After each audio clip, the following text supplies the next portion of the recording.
Hi people, good morning. It's half 7 a.m. Um, British Standard Time. There's a number of things I want to cover in this one. I'll try not to make it too long. I've just watched the latest rolling footage from Westminster Hall.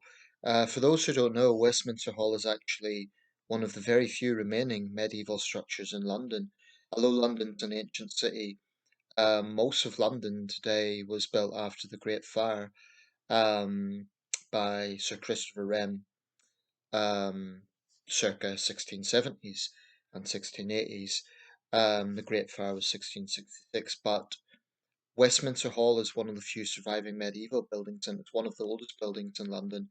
Dates back to the Normans about 1070. So it's a splendid building, that big oak beamed roof. I think the only other one in London is Elton Palace, unless I'm mistaken.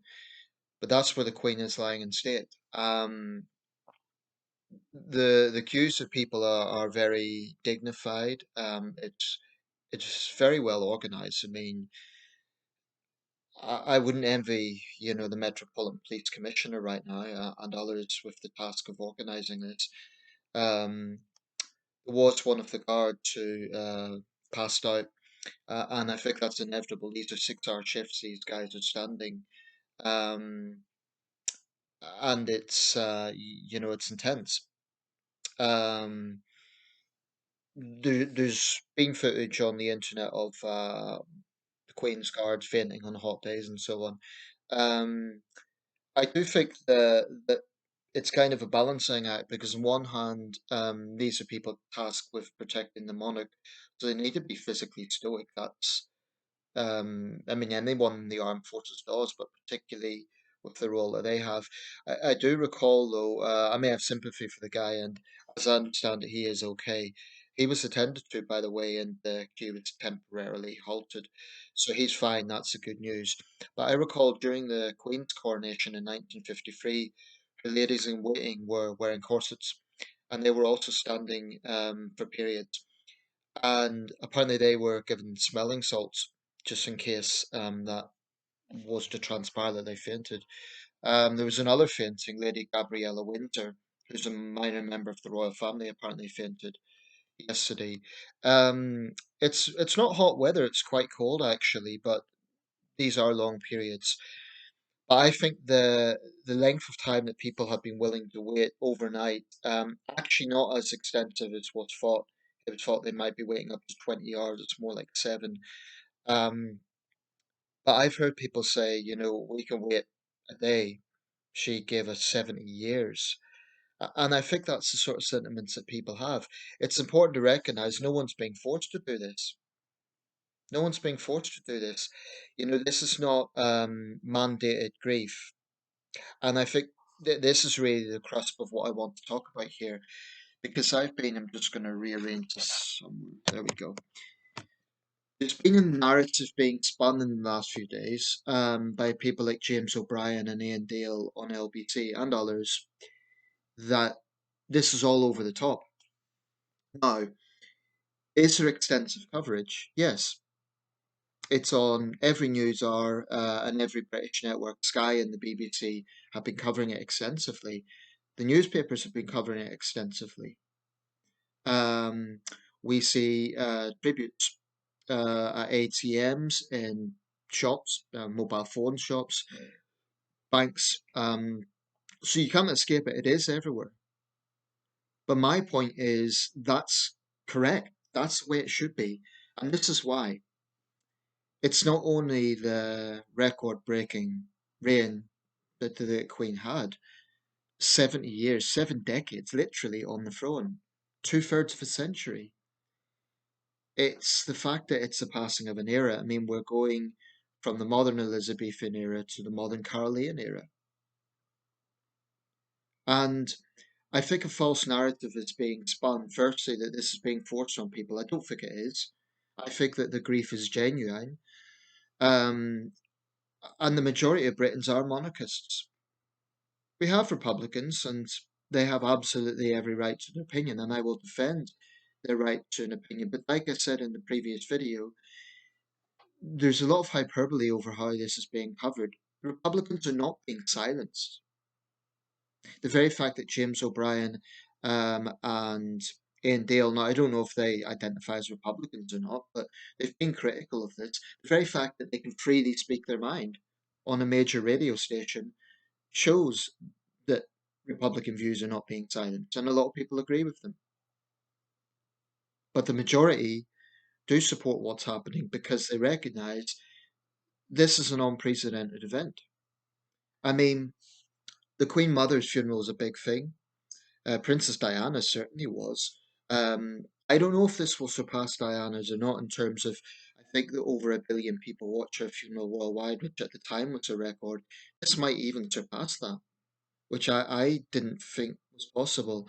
But the respect that this woman had, it's different from Diana. With Diana, it was love. It was a very deep um, reverential. I'm not sure is the right word, but Diana had the impact she had. There's no point denying it.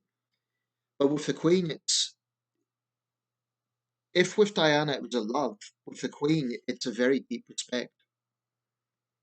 Um, Now there wasn't sort of people crying out necessarily when the Queen's coffin was going to Westminster Hall, but there has been genuine scenes of grief, people crying. Andrew Marr, when he broke the news, he broke down. Um, so I think there is some very real sentiments of sadness. And the British, I think, as a nation, we're not overly emotive. I mean, this is one of the things that was discussed during Diana's death. We're not an overly emotive people compared to some cultures. But with Diana's death, we saw that. I think on some level, with the Queen's death, I think it's more like a quiet respect. I don't think it's quite comparable, but it might actually surpass it in terms of how many people. We'll see what the statistics are afterwards, but in terms of the technology that's surrounded it, it might even surpass that because there's more technology available than there was in 1997. I wouldn't at all be surprised if it turns out that the Queen's state funeral is one of the most watched in history, maybe even surpassing Diana's. Unless I'm mistaken, Diana is it was the most watched funeral in human history. There's been events in history, the death of Nasser in Egypt, that was massive. I believe 10 million Egyptians um, went around his state funeral. Certainly, the funeral of Gandhi in India in 1948. And there's other examples. The death of Mandela was a huge event. I do think if this isn't at the top, it will be near the top. And I've no problem speculating on that because I think everything indicates that that will be the case. I mean, the number of countries, this isn't just the UK, the number of countries that have ordered or instituted days of national mourning. Bangladesh, Brazil. I mean, Brazil, that wasn't even a British colony. I think it shows the mark of respect that the legacy that this woman had. Of course, there'll be pockets who are talking about the empire, and some are even vitriolic, but I think the respect is very sincere. Um, Now, there is some absurdity going on. I can see that. For example, there was a couple apparently who was criticised for having the wedding photo outside Windsor Castle. Well, it's their special day, and I don't see that they've done anything in bad taste. A BBC correspondent was criticised. I think she was on the BBC. She was in the queues and she offered people snacks, and she done it in a slightly light-hearted way. But no one there seemed to be offended by it. So I think some of the criticism is overblown. Yeah. Um, James O'Brien brought up the issue of the fact that Preston North End Football Club, apparently a fan asked them would he be banned if he booed during the minute silence or during yeah, I guess it would be the minute silence. And they've apparently banned them for life. Now, clearly that's an overreaction. But my question would be, well, why are you trying to be provocative just for the sake of it? Why are you suggesting that you'll boo? James O'Brien, I think the man's a hypocrite because if the issue was about people booing football is taking the knee, O'Brien would be absolutely supporting any sort of repercussions against those fans. And they might be racist, but they might also just be tired of the politicization of that. But here's the thing about all these events. It's not a permanent fixture. It's 10 days we're talking about. 10 days for a 70-year reign. This isn't going to be permanent. Um, so I do think it's absolutely right that there is some things that, this idea that some Republicans have that everything should just go on as normal on the day of the state funeral, on the day we put our head of state to rest after 70 years. It's an absolutely unique event. We'll never see it again. And I don't want to sound disrespectful, but it won't be the same for Charles. It won't be the same for William when further down the line, because we're never going to see a reign this long again. Never. So it's unique. And I really think one day, I would really argue that the overreaction is actually to those who are saying there's an overreaction. It is those who are saying there's an overreaction. That's a real overreaction here. Trying to make out this thing that it's, oh, the British are being forced to grieve. And there are some things, I mean, I think people who have funerals that day, that should go ahead. I think it's unfair to cancel that. I think pre-arranged events, so if someone's been planning a wedding, maybe months in advance, I think that should go ahead. Probably. And certainly medical issues, I don't think medical appointments should be cancelled.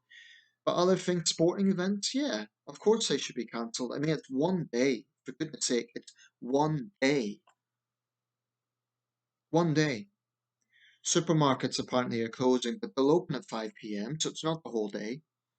Um, there may be issues for vulnerable people, perhaps, who their carers need to get supplies, that there may be some issues around that. So there should be a degree of flexibility in those areas. But people saying that this is overblown, I think they're ignoring history. They're ignoring the historical significance of this occasion. So yes, if you're in the UK, you're going to see extensive coverage for 10 days. After that, it's going to wind down. It will. I know how the news cycle works, and it's going to wind down. We're not going to hear after the Queen's laid to rest. There'll be some more commentary. There'll probably be op-eds, but we are even now starting to see coverage of other things, as it should be. So let me look at some other news. Sweden's had a general election, and maybe should have covered this at the start of the video. The Swedish general election, Magdalena Andersson has resigned as prime minister. I understand Ulf Kristersson, I think I'm pronouncing his name right, is looking to form a government, and the right wing parties have done well there. Armenia and Azerbaijan has had renewed clashes, the most serious since 2020 war. Over 100 people have been killed, so it's pretty serious there. Ukraine, I would say that's the other major story going on right now. It's actually good news coming from there. The Ukrainians have made major advances, and the invaders are fleeing. Unfortunately, it's also renewed evidence of Russian crimes, including torture, have emerged. Um, what Putin's forces have done there is utterly barbaric. But that is a major story, and it's right that that gets some coverage. Jean-Luc Godard, the pioneering French director, has died. Um, there was an obituary to him in the Times. I remember seeing some of his films at university. Quite an avant-garde, sort of pioneering director. Um, and of course, there's other things going on. But people who are saying this is excessive, all I would say is it's not a permanent thing. It's 10 days. 10 days. If you're a Republican, if you don't agree with the Queen's legacy or whatever, that's fine. You have a right to your opinion, but don't act as if there's something strange about the coverage here. I mean, let's get this in proportion. People are not being hysterical, and most people are being quite rational about it. Um, I mean, there's a book of condolence in my local shopping centre. People are signing it respectfully and moving on. We're not seeing hysterical reactions. We're not. And it's disingenuous for some of those on the left and some Republicans to claim that it's happening. It's not. I figured that's a disingenuous claim. And for those journalists engaging in it, they should be more responsible because that we're not seeing that. Now, like I say, some of the reactions are over the top. I think shaming that couple, for example, was wrong. I think probably a lifetime ban for simply asking a question. That's over the top by Preston Football Club. I suppose from their point of view, they would say, well, what if he went ahead with this? That would reflect badly on our club. But he did just ask a question. Um, I think I think that's an overreaction. I've made my views clear on some of the Republican protests. That guy at Edinburgh, I'm sorry, I've no sympathy with him. I mean, in terms of how the police process this, it should be a balancing act, because breaching the peace is one of the oldest offences in this country. Now, I don't think that the police should dedicate huge amounts of time to this because there are real crimes going on, people have been victims of violent assault by gangs and so on. Those cases should be prioritised. And if there's a backlog, which there probably is, I think the police should be prioritising those things. They should not be looking at, someone heckling. Although I do think that case in Edinburgh, people who are defending that because they're saying, "Oh well, Andrew deserves it." Well, what about the king? What about his siblings? Whatever way you look at it, heckling a grieving family is vulgar. I don't care if you're a royalist or a Republican. That's any decent person should see that is not right. And if you're saying, "Oh well, Andrew deserves it," I again reiterate: what about the King? What about Anne? Edward? Do they deserve to be heckled? Because they are by extension, and they have to grit their teeth. They can't exactly retaliate. So it's I think that idiot should face some sort of charges, not prison, not excessive. But he claims, "Oh, I done nothing wrong." Well, actually, you did. You went there to seek confrontation, and you done that. I'm concerned about how this portrays around the world because there's lefties in the United States who will say, "Oh, the British are," they'll try to distort the situation. I've already seen some signs of it happening. There are some who have an agenda against the king. In some quarters, Charles has been utterly vilified, unfairly, in my opinion. Um, all I'm saying is these are unique events. Clearly, the response should be proportionate. I don't think that people should be punished for holding Republican views. I don't think that's been happening. I mean, I've seen Republicans clearly voicing their opinion and nothing has happened. And nor should it. Nor should it. I support their right. I support the right for James O'Brien to be a very irritating hypocrite, which I believe he is. Um, right, I'm going to leave it there, but is it excessive under the circumstances? I would say not really. No. It's proportionate to the weight of the story, to the historical significance of the story. It's right that other events are being covered. I think definitely the advances in Ukraine should be covered. Um, but really, saying it's excessive is underplaying how important this is. Anyone with a sense of history, if you don't have to be a royalist. It's just a basic respect for history and historical significance. People who are critical of monarchy, they will have plenty of time ahead to criticize it. No one's silencing them, and it's disingenuous to say that that is happening. Cherry picking some overreactions and saying that's the whole picture is false. Anyway, that's how I feel about it. Let me know your thoughts. So one more thing because I might forget this. Gordon Brown and Alistair Jack, Gordon Brown, the former Prime Minister, Alistair Jack, the Scottish Secretary, have both mentioned their anger at a BBC report. It was on News at 10 the other night. And I have to say, I agree with them. They said that the BBC was politicising her death. Why? Because there was one correspondent, I forget his name now, but he brought in a totally baseless speculation about Scottish independence. In the main report at 10, about the Queen's, about um, whatever the developments that day were. But the point is, he was trying to, yeah, it would have been when she was lying in state in St Giles Cathedral in Edinburgh. I mean, the bias of that report, he was implying that there's been this seismic shift in Scotland and there's this move towards independence. Actually, actually, the fact is, consistent polls have shown there isn't a clamour for another referendum. But even if there was, as Alistair Jack correctly said, the union of the crowns, that is, when King James the First of England, King James the Sixth of Scotland, when he ascended to the throne, the union of the crowns in 1603, Elizabeth the First was the last queen just of England. Um, that transcends the political union of 1707. So this idea that the ascension, I mean, Nicola Sturgeon and the SNP on her watch has said they want to retain Charles as head of state. So even a party that wants to break up the United Kingdom politically still wants to retain Charles as head of state. More hardcore nationalists, I imagine the likes of Wings Over Scotland will be, they're fiercely Republican as well. But that report, I mean, let's not give it overdue significance, but I do think it was really trying to speculate on something that has no connection to the Queen's passing. Um, and it was a false narrative because it was implying that there's this clambering to independence. There isn't. There isn't.